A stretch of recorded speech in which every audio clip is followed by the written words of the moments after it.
In the town of Capernaum, hope stirred in the air. Word spread quickly. Jesus had returned. Crowds rushed to the house where he was staying. People longed to see him, to hear him, to be touched by his power. The room filled, and the streets outside overflowed. Inside, the word of life was being preached.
In the sun-drenched, bustling streets of Capernaum, a story of unwavering friendship was unfolding.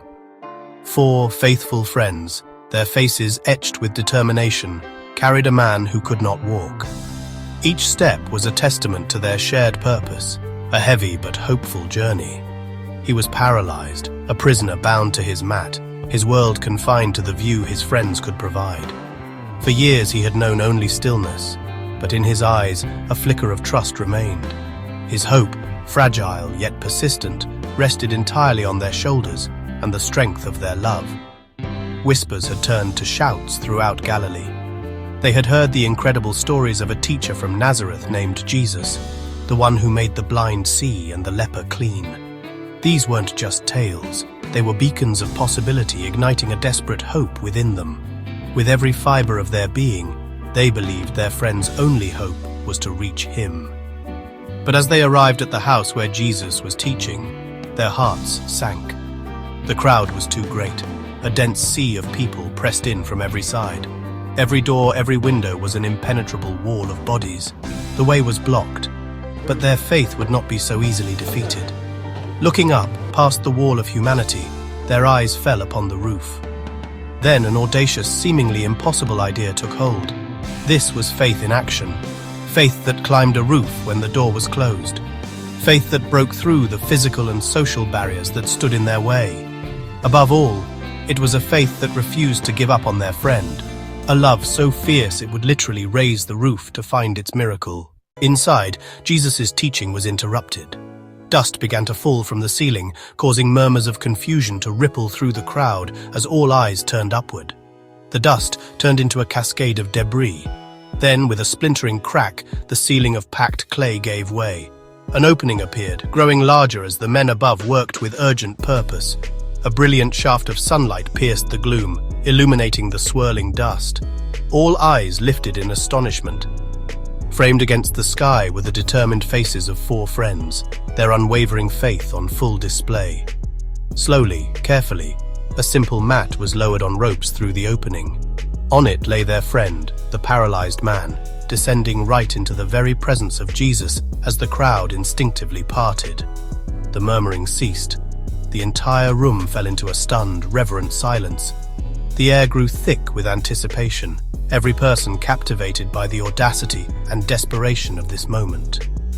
He lay on the floor before Jesus, physically helpless, but his eyes, fixed on the teacher, burned with a desperate, unyielding hope.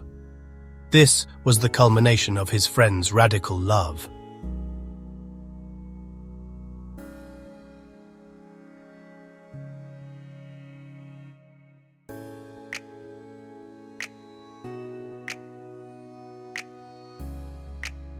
Son, your sins are forgiven you.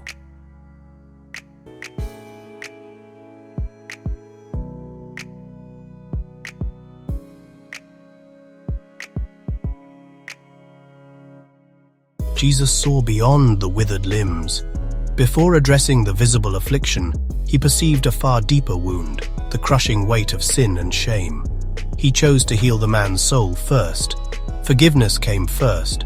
It was the foundation for all other healing, the truest liberation the man could ever receive. A single tear of relief traced a path through the dust on his cheek.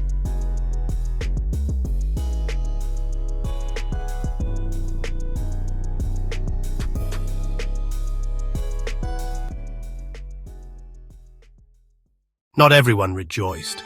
In the crowd sat scribes and Pharisees. They whispered in their hearts, offended by Jesus' words.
Why do you reason about these things in your hearts?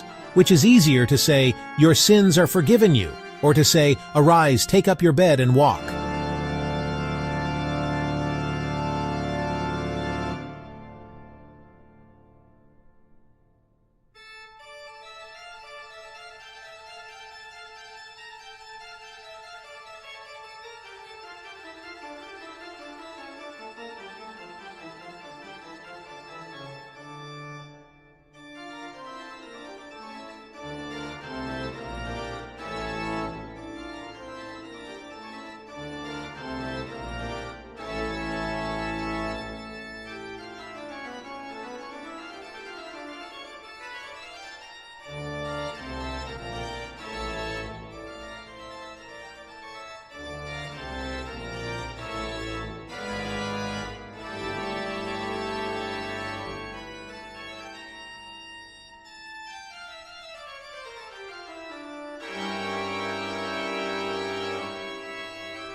To prove his authority, Jesus spoke words that shook the room.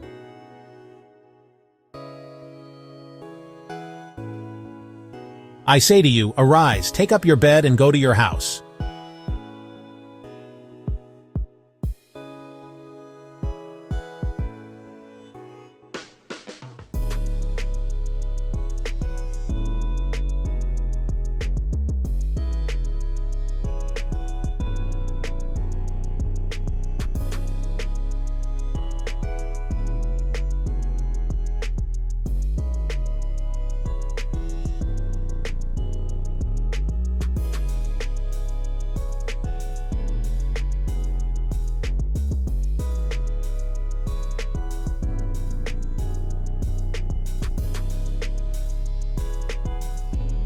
Strength returned to his legs.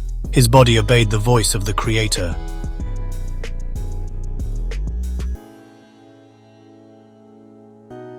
Before their very eyes, the man stood.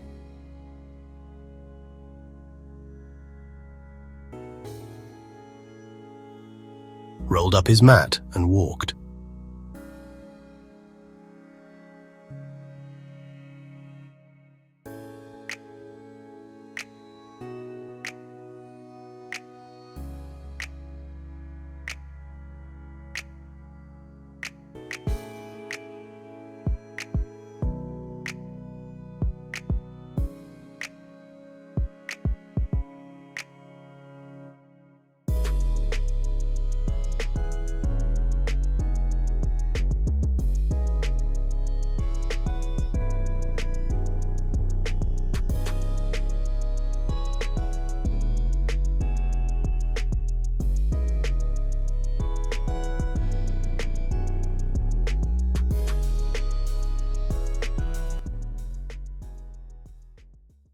A wave of awe swept through the room, silencing skeptics and turning murmurs into shouts of praise.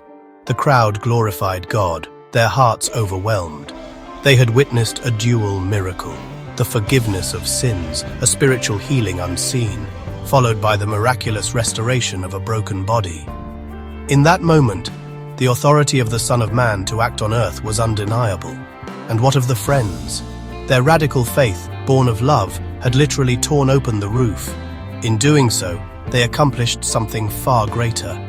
Their relentless pursuit of Jesus had torn a hole in the veil between the ordinary and the divine, opening a channel for heaven's power to flood into that room.